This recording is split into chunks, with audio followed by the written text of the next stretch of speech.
खरं तर दादानंतरची ही पहिली निवडणूक आहे.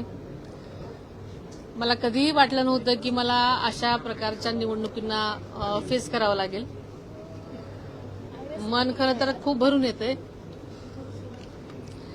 पण आज बारामतीकरांनी जो दादांवरती विश्वास दाखवलेला आहे, प्रत्येक बारामतीकरांनी दादांनी केलेल्या विकास कामांचं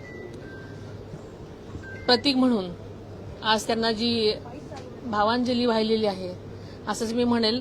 कारण जे मतदान आहे ते बारामतीकरांनी आदरणीय दादांवर दाखवलेला विश्वास, त्यांनी आजपर्यंत केलेली त्यांची सेवा आणि दादांनी केलेलं जनतेवरचं प्रेम हे त्यांनी त्यांच्या मतातून दिलेलं आहे. विकासाचा वादा वहिनी आणि दादा असं एक सोशल मीडियावर ट्रेंड आहे. वहिनी काय काय आश्वासन देऊ पाहतायत बारामतीकरांना, कोणकोणते प्रोजेक्ट अपूर्ण होते ते तुम्ही प्रामुख्याने करणार आहात? सर्व बारामतीकरांनी ज्या प्रकारचं मतदान केलेलं आहे त्यावरून दादांवरचा अढळ विश्वास त्यांनी माझ्या पाठीशी उभा केलाय असं हे चित्र आहे. दादांना आदरांजली वाहतानाच माझ्यावरचा विश्वास जो त्यांनी मला दाखवलेला आहे त्याबद्दल मी तमाम बारामतीकरांचं